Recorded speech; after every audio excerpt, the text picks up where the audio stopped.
आज़ादी का अमृत महोत्सव के अंतर्गत कार्यक्रमों के श्रृंखला में प्रस्तुत है आकाशवाणी गोरखपुर की प्रस्तुति रूपक गोरखपुर और आसपास के क्षेत्रों में स्वाधीनता आंदोलन। आजादी का अमृत महोत्सव।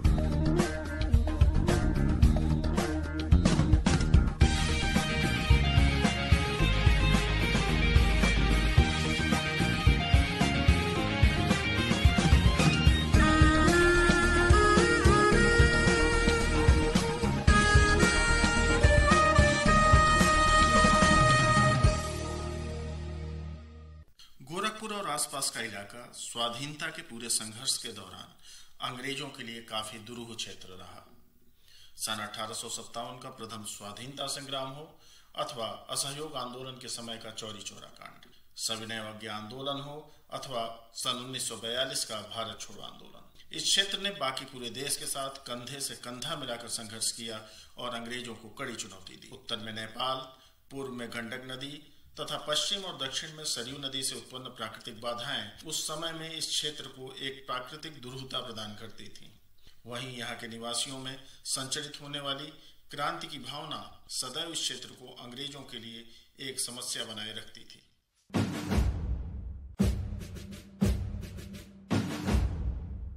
1857 की क्रांति के समय गोरखपुर का कलेक्टर पैटर्नसन आजमगढ़ में रहता था। दूसरे प्रमुख अंग्रेज अफसर भी आजमगढ़ में रहा करते थे। गोरखपुर में ज्वाइंट मजिस्ट्रेट वार्ड जिला प्रशासन का काम देखते थे। गोरखपुर में विद्रोह की शुरुआत की मोहम्मद हसन ने। मोहम्मद हसन अवध के नवाब के नाजिम थे। उन्हें गोरखपुर का जिम्मा सौंपा गया था। अवध के अंग्रेजी शासन में विलय हो जाने के बाद उन्हें उनके पद से हटा दिया गया। इसलिए अंग्रेजों से नाराज मोहम्मद हसन ने विद्रोही तेवर अख्तियार कर लिए। उनका साथ दिया डुमरी नरेश बाबू बंधु सिंह ने। रुद्रपुर के 87 राजा ने भी उनका सहयोग किया और नरहरपुर के राजा हरप्रसाद सिंह ने खुलकर उनका साथ दिया। मोहम्मद हसन के बगावत कर देने पे कलेक्टर पैटर्नसन गोरखपुर आना चाहता था, लेकिन जगदीशपुर के क्रांतिकारी बाबू कुंवर सिंह और उनके 70 वर्षीय भाई अमर सिंह ने सरयू नदी के तट पर, जो आज बढ़लगंज में है, उनका रास्ता रोके रखा और अंततः सरयू के उत्तरी इलाके पे मोहम्मद हसन का कब्जा हो गया। उस वक्त का जिला जज विनयार्ड और कुछ दूसरे अंग्रेज अधिकारी बागियों के इस बढ़ते दबाव के कारण सपरिवार भाग खड़े हुए। मोहम्मद हसन और बाबू बंधु सिंह के नेतृत्व में बागियों ने सरकारी खजाने और शस्त्रागार पे कब्जा कर लिया। ज्वाइंट मजिस्ट्रेट वार्ड की कोठी फूंक दी गई और वह भी परिवार सहित कहीं दूर जाकर छिप गया। मोहम्मद हसन ने गोरखपुर के नाजिम के रूप में कार्य करना शुरू किया और अपने पहले ही आदेश में अंग्रेजों के सारे कानून रद्द कर दिए। कैदियों को रिहा कर दिया गया, राजस्व वसूली स्थगित कर दी गई, कचहरी लगाई गई, अपनी सेना और अपना सरकार बनाकर शासन आरंभ कर दिया गया। इस प्रकार लगभग 6 महीने तक 1857 में गोरखपुर अंग्रेजों के शासन से आजाद रहा। गोरखपुर के क्षेत्र में आज भी 1857 की क्रांति को लेकर सहसा जो नाम याद पड़ता है वह नाम है शहीद बंधु सिंह का।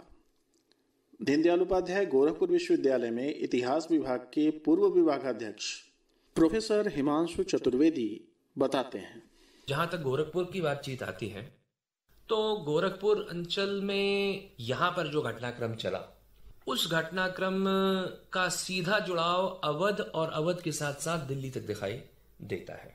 इसमें अगर आप गोरखपुर क्षेत्र की बातचीत करिए, मूल गोरखपुर शहर की बात करिए, तो यहाँ पर हसन अली और मौलवी सरफराज अली के नाम दिखाई देंगे। और लेकिन जहाँ तक इस समस्त राष्ट्रीय आंदोलन के अगर महानायक की बातचीत की जाए इस क्षेत्र में, जिन पर अभी इतिहास लगभग मौन है, उसको जिस प्रकार से सामने आना चाहिए, मुझे लगता है कि अमृत महोत्सव इसी चीज के ऊपर ज्यादा केंद्रित है। उसकी जो पूरी स्पिरिट है वो इन्हीं अनसंग हीरोज को बाहर लाने की है, जिनका बहुत बड़ी भागीदारी है देश के स्वाधीनता संग्राम के आधारों में। तो अगर शहीद बाबू बंधु सिंह की बातचीत की जाए तो मैं यहाँ से बातचीत शुरू करूँगा कि लगभग अवध के क्षेत्र में अंग्रेज़ों के द्वारा इस स्वाधीनता संग्राम को सैन्य बल से दबाने का कार्य कर दिया गया था, लेकिन गोरखपुर के आसपास यह सबसे अंत में समाप्त हो रहा है अगर पूरे अवध सूबे को उठा करके देखिए। और गोरखपुर के सूबे में सबसे अंत में समाप्त ये इसलिए हो रहा है क्योंकि जब तक बाबू बंधु सिंह हैं तब तक इसको समाप्त नहीं माना गया। यह ऐतिहासिक रूप से ये इतनी बड़ी सत्यता है बाबू बंधु सिंह के विषय में, जिस पर कि व्यापक प्रकाश डालने की बहुत आवश्यकता है। और रहा प्रश्न कि बाबू बंधु सिंह एक जो कि कहिए कि बिल्कुल युवा और देश के लिए सर्वस्व न्यौछावर करने वाले और जंगलों में रह करके इस क्रांति की अलग को चलाने वाले, उनकी जो भूमिका है वो बहुत महत्वपूर्ण है 1857 में गोरखपुर के अंचल में। बंधु सिंह के बारे में बताते हुए प्रोफेसर हिमांशु चतुर्वेदी आगे कहते हैं। देखिए, बंधु सिंह का जो कार्यक्षेत्र है वो मूलतः डुमरी से उनका जुड़ाव है। और डुमरी के साथ साथ मैं आपको बताऊं कि क्योंकि गोरखपुर अंचल का मामला है तो खासकर महुआ डाबर पहला गांव है जिसको कि पेपे के द्वारा जलाया जा रहा है। और महुआ डाबर के अलावा उस समय गोरखपुर का जो डीएम है पैटरसन, उसके अगर आदेशों की श्रृंखला देखिए तो 17th नेटिव इन्फेंट्री गोरखपुर में और आजमगढ़ में तैनात है। सीधे आप उसको जोड़ दीजिए मेरठ से ले जा करके कि इस 17वीं नेटिव इन्फेंट्री ने उन कारतूसों को खोलने से मुंह से मना किया जिसको लेकर के मंगल पांडे और जो हैं वो अपनी आवाज़ उठा रहे हैं।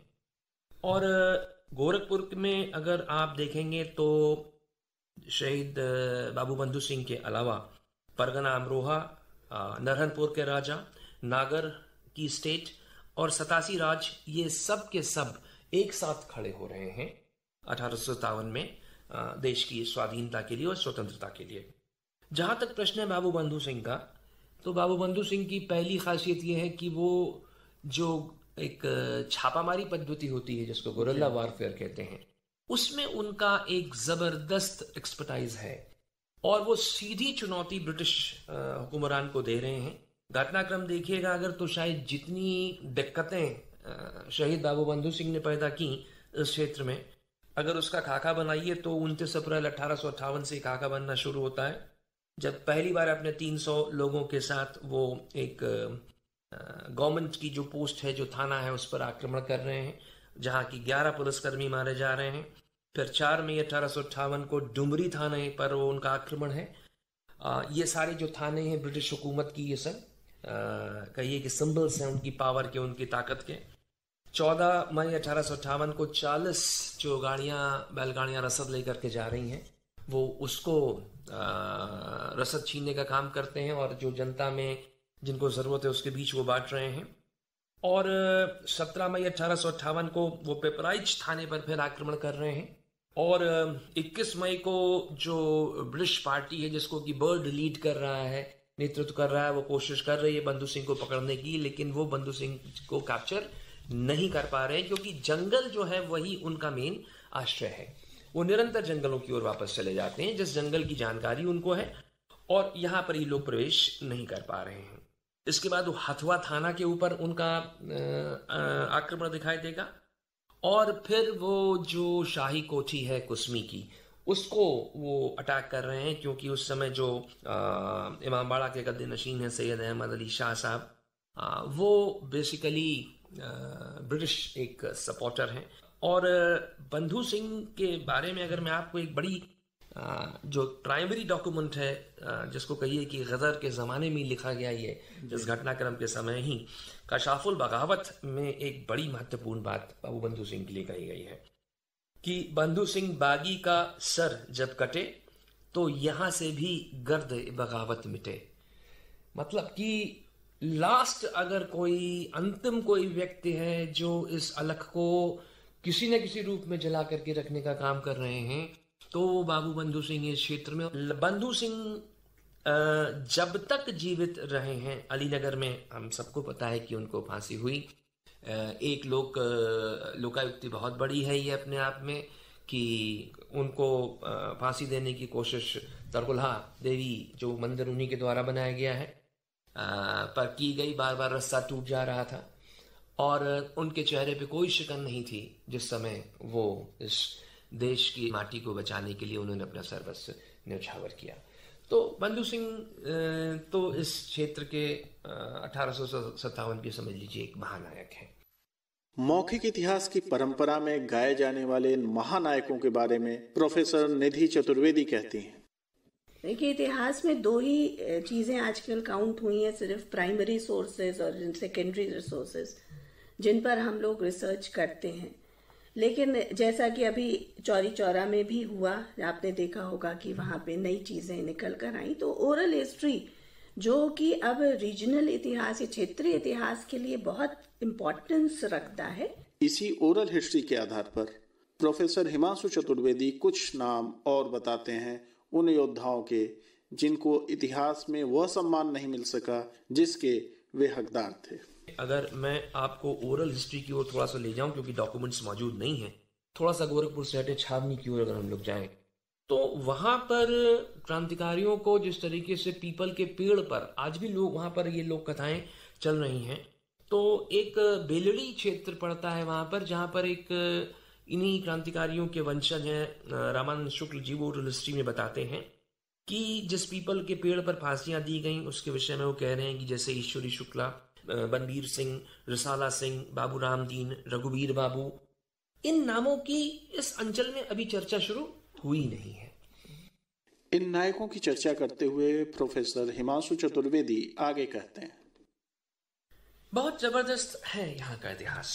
आप पैना के बाबुओं की बात करिए, गोविंद बली सिंह पांडेपुर की बात करिए, आप राजा उदय प्रताप सिंह नागर की बात करिए, आप राय इनायत अली शाह शाहपुर की बात करिए, आप राजा रंदुल सेन निचलौल की बात करिए, आप राजा हर प्रसाद मल जो नाहरपुर के हैं उनकी बात करिए। लंबी फहरिस्त है ऐसे सेनानियों की, जिन सेनानियों को हमें भारतीय इतिहास के मुख्य में ला करके लाने की आवश्यकता है, जिससे यह अंचल जो 57 में खड़ा हुआ, जो यहाँ पर जो कुर्बानियां हुई, उसके विषय में लोगों को जानकारी मिल सके। इस क्षेत्र में क्रांति की जो ज्वाला सन 1857 में प्रस्फुटित हुई, वह उत्तरोत्तर उग्र से उग्रतर होती गई। स्वदेशी आंदोलन हो या असहयोग आंदोलन, सच यही है कि अंग्रेज कभी भी यहाँ चैन से बैठ नहीं सके। और इसी क्रम में आया 4 फरवरी सन 1922 का वह दिन, जिसने गोरखपुर की धरा पर चल रहे स्वाधीनता संग्राम को पूरी दुनिया की चर्चा में ला दिया। शनिवार का दिन था। चौरी चौरा के बाजार में बाजार लगी हुई थी और अंग्रेजों के विरुद्ध उबल रहे प्रतिरोध ने इसी दिन उस घटना को कारित कराया जिसे पूरी दुनिया चौरी चौरा कांड के नाम से जानती है। एक दिन पूर्व चौरी चौरा थाने के सिपाहियों द्वारा अपने एक साथी की निर्ममता से पिटाई के कारण आक्रोशित लगभग 800 लोगों के समूह ने चौरी चौरा के थाना भवन को घेर लिया। इस घटनाक्रम को याद करते हुए चौरी चौरा स्थित शहीद स्मारक की देखभाल करने वाले तथा चौरी चौरा के एक शहीद मेघू तिवारी के परपोते रवि नारायण तिवारी बताते हैं। यहाँ एक गांव है डुमरी खूब, एकदम आपके रोड पे आप जाएंगे तो बगल में है मैदान, हुआ भी आज भी है, शिव जी का मंदिर है। तो वहाँ लोग इकट्ठा हुए। यहाँ आज भी शनिवार को मार्केट लगता है। तो 4 फरवरी 1922 को शनिवार ही था। तो यहाँ सेनानियों का जत्था इकट्ठा हुआ। उसके पहले एक सेनानी थे चौरा गांव के, उनको जो है यहाँ के थानेदार ने बहुत मार दिया था। उस दिन इकट्ठा होकर लोग आए कि उनसे पूछा जाए। उसके बाद पुलिस वालों ने पहले लाठीचार्ज फिर फायरिंग शुरू कर दिया। हमारे 3 सेनानी ऑन स्पॉट शहीद हो गए।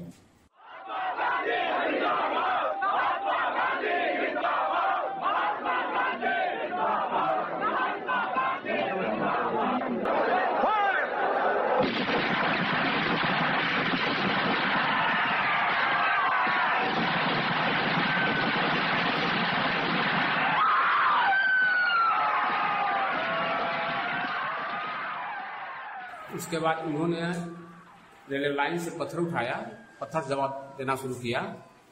उसके बाद जो आज महाजन डिग्री कॉलेज है, वहाँ जो है तेल का गोदाम हुआ करता, किरासन आयल, वहाँ से तेल लाए, खटेल का खाना था और उसमें आग लगा दिया। जो बाहर निकलता था उनको उठा के उसी में आहुति देना शुरू कर दिया। घटना के बाद पूरे इलाके में कई महीनों तक पुलिस का तांडव चला। इस मामले की सुनवाई सर्वप्रथम गोरखपुर के कोर्ट में हुई, जहां तत्कालीन सेशन जज H.E. होम्स ने 9 जनवरी सन 1923 को अपने निर्णय में 173 लोगों को फांसी की सजा सुनाई। इस निर्णय के विरुद्ध अपील हुई इलाहाबाद उच्च न्यायालय में, जहां क्रांतिकारियों का पक्ष रख रहे थे महामना पंडित मदन मोहन मालवीय। हाईकोर्ट ने 30 अप्रैल सन 1923 को अपने निर्णय में 19 लोगों को फांसी की सजा सुनाई, जबकि 16 लोगों को काला पानी भेजने का निर्णय दिया। इस विषय में प्रोफेसर हिमांशु चतुर्वेदी कहते हैं, ब्रिटिश जुडिशियल हिस्ट्री को उठा करके देखेंगे तो उस मामले में चौरी चौरा सबसे बड़ा एक तथाकथित ब्रिटिश न्यायिक प्रणाली थी, उसके ऊपर बड़ा गहरा तमाचा था। ब्रिटिश न्यायिक इतिहास, उसकी हिस्ट्री को आप उठा के देख लीजिए तो सत्र न्यायालय 173 लोगों को फांसी की सजा सुना रहा है। इतनी बड़ी संख्या में फांसी की सजा ब्रिटिश हिस्ट्री में, जुडिशियल हिस्ट्री में मेरी जानकारी में तो कभी नहीं सुनाई गई। और आगे आप देखिए कि हाई कोर्ट उस पूरे के पूरे निर्णय को पलट दे रहा है, मात्र 19 को फांसी की सजा सुना रहा है। तो ये ब्रिटिश न्यायिक व्यवस्था कैसे काम करती थी और क्या उसके कार्य करने के तरीके थे, चौरी चौरा इस पर भी एक व्यापक संदेश दे रहा है, बहुत बड़ा संदेश दे रहा है। और पूरी ब्रिटिश जुडिशियल हिस्ट्री में ऐसा एग्जाम्पल देखने के लिए नहीं मिलता है। चौरी चौरा की घटना का भारतीय स्वाधीनता आंदोलन में क्या महत्व है, इसकी चर्चा करते हुए प्रोफेसर हिमांशु चतुर्वेदी आगे कहते हैं, चौरी चौरा कांड का बड़ा व्यापक प्रभाव है भारतीय राष्ट्रीय आंदोलन पे। उन व्यापक प्रभावों को आप 3 रूप में देखने का काम करिए। पहला कि चौरी चौरा के चलते निर्णय जो हुए, उन निर्णयों के चलते कांग्रेस जो है वो लगभग उसी तरीके से टूटने के कगार पे आ गई जैसे वो 1907 में कांग्रेस का बंटवारा हुआ था। और कांग्रेस 2 अलग अलग वैचारिक घटकों में बटी, तो पहला प्रभाव तो इसका कांग्रेस के ऊपर ये पड़ रहा है। दूसरा आपको ये मिलेगा कि चौरी चौरा के बाद जिस तरीके के निर्णय लिए गए असहयोग को वापस लेने के, इससे जो भारतीय युवा है उसके अंदर बहुत ज्यादा आक्रोश है। और जो क्रांतिकारी आंदोलन है वो क्रांतिकारी आंदोलन पुनः उठ करके खड़ा हो रहा है चौरी चौरा की घटना के बाद। और वहां से लेकर के 1930 तक की जो क्रांतिकारी गतिविधियां बड़ी महत्वपूर्ण हैं, वो सीधे आप उसको चौरी चौरा के प्रभाव से जोड़ करके देखने का काम कर सकते हैं। तीसरा जो आपको दिखाई देगा चौरी चौरा का प्रभाव, कि पहली बार ये जो ब्रिटिश हुकूमत है ये थोड़ा एक बचाव की ओर जा रही है अपने। जैसे कि उदाहरण के तौर पर तुरंत आदेश निकला कि अब किसी भी जो शांतिपूर्ण कोई भी अगर धरना होगा या कोई जुलूस होगा तो उस पर हवाई फायरिंग नहीं की जाएगी। ये चौरी चौरा का ही प्रभाव है। और चौरी चौरा ये संदेश दे रहा है कि खासकर जलियांवाला बाग में जो किया इस अंग्रेजी हुकूमत ने, वो संदेश भी चौरी चौरा दे रहा है कि हम उसको अब भारतीय जो है बर्दाश्त नहीं करेगा। चौरी चौरा की लोक गाथा आज भी गांव-गांव में गूंज रही है। गोरखपुर के चौरी चौरा,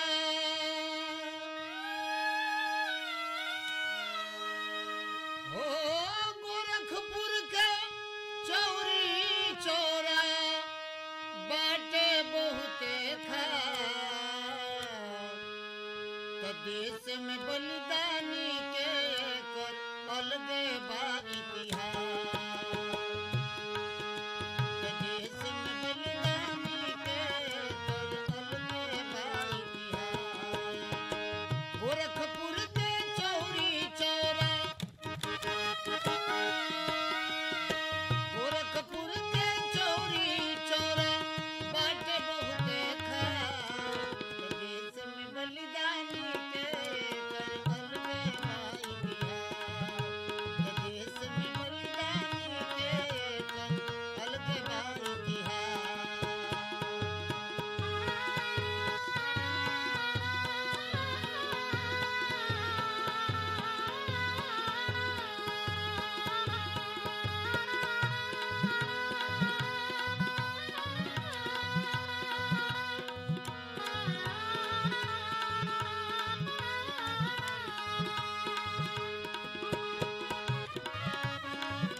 आजादी के पावे खातिर दिहल गई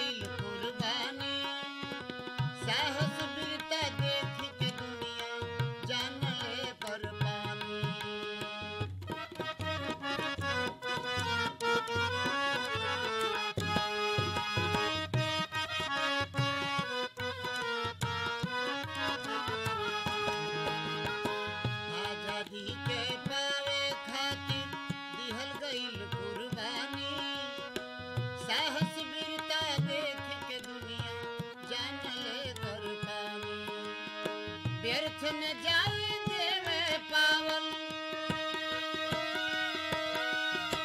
व्यर्थ न जाए देवे पावन, बिस्मिल के विश्वास, देश में बलिदानी के कर अलग बा इतिहास, देश में बलिदानी के कर अलग बा इतिहास।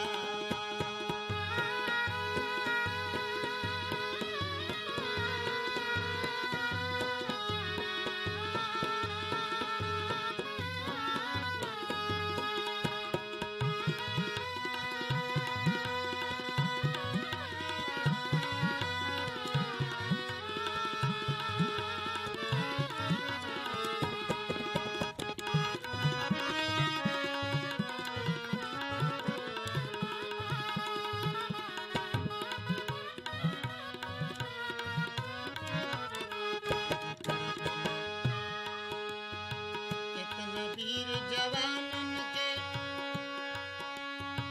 हंसते गइल जान हो, अत्याचारी अंग्रेजन के खत्म भइल अभिमान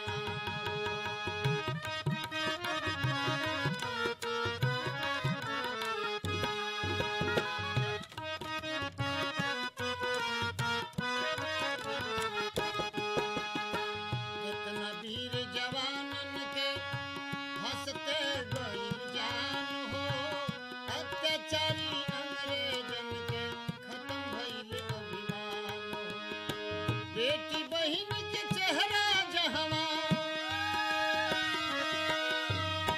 बेटी बहिन के चेहरा जहवा भइल उदास, देश में बलिदानी के कर अलग बा इतिहास, देश में बलिदानी के कर अलग बा इतिहास।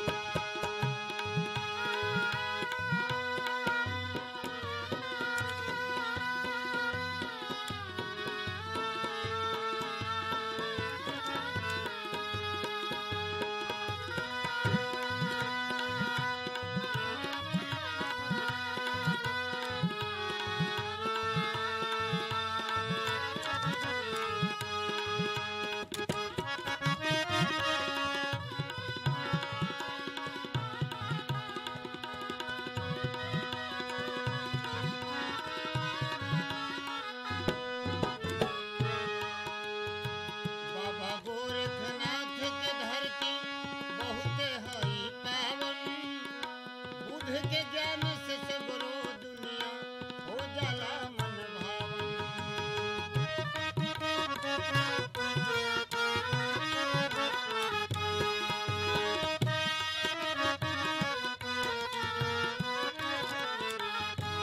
बाबा गोरखनाथ के धरती बहुत हई पावन, बुध के ज्ञान से सगरो दुनिया हो जाला मन भावन। ये धरती के नमन बसत सत, ये धरती के नमन बसत सत, और सांसे सांस, देश में बलिदानी के कर अलग बा इतिहास, देश में बलिदानी के कर अलग बा इतिहास। गोरखपुर के चौरी चौरा, गोरखपुर के चौरी चौरा बहुत बाटे खास, देश में बलिदानी के कर अलग बा इतिहास, देश में बलिदानी के कर अलग बा इतिहास, देश में बलिदानी के कर अलग बा इतिहास, देश में बलिदानी के कर अलग बा इतिहास।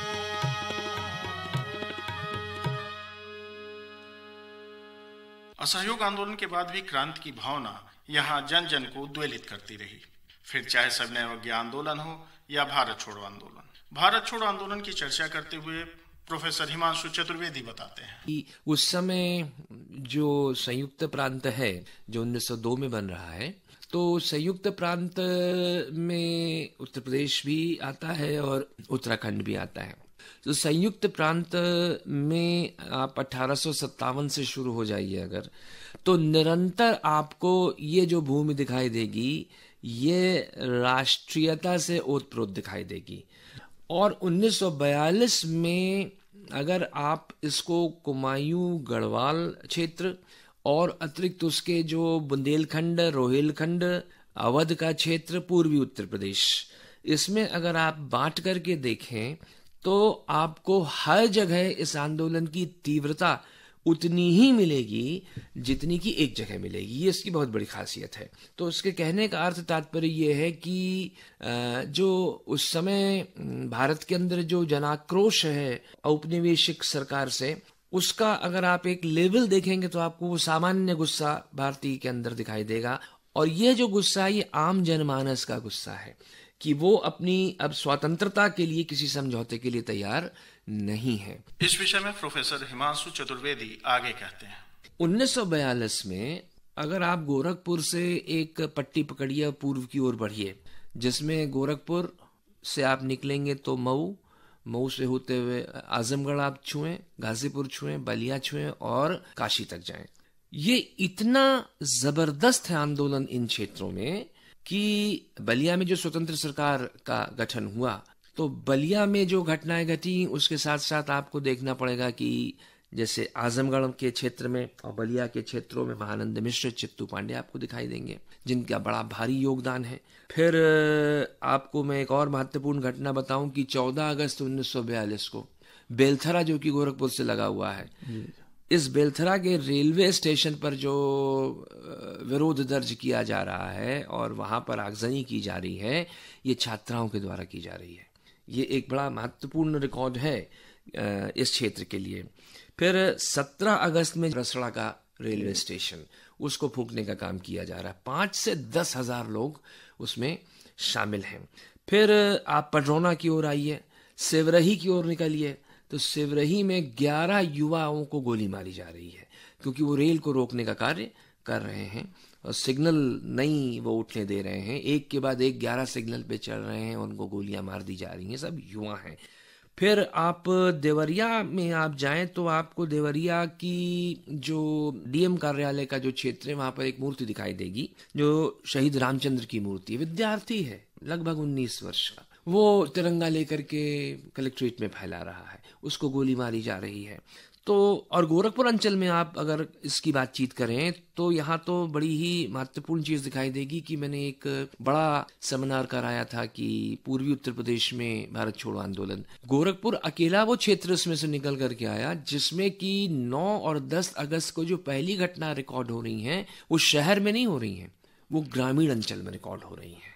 तो ये बड़ी पिक्यूलियर सी एक चीज है इस 1942 की गोरखपुर को लेकर के। तो सामान्य रूप से ये ट्रेंड दिखाई देंगे, लेकिन ये जो पट्टी है जो सेवरही से होते हुए फिर उधर महाराजगंज जोड़ दीजिए, गोरखपुर और बेलथरा होते हुए रसड़ा और बलिया की ओर और काशी की ओर बढ़िए, तो यहाँ जबरदस्त तेज है ये आंदोलन अपने आप में। इसी में चाहे आप महाराजगंज में शिवबल लाल सक्सेना जी की बात करिए या सटा हुआ बिहार का क्षेत्र है जहाँ जयप्रकाश जी की बड़ी अच्छी पकड़ है, वो हजारीबाग जेल से भाग रहे निकल करके और आंदोलन को गति प्रदान कर रहे हैं। तो ये इसका प्रभाव इस क्षेत्र में बहुत ज्यादा है। इस प्रकार स्वाधीनता आंदोलन के पूरे दौर में गोरखपुर का क्षेत्र चढ़ बढ़कर स्वाधीनता आंदोलन में आगे रहा। इसने अंग्रेजों को कड़ी टक्कर दी और अंततः अंग्रेजों को भारत छोड़कर जाना पड़ा। आजादी का अमृत महोत्सव।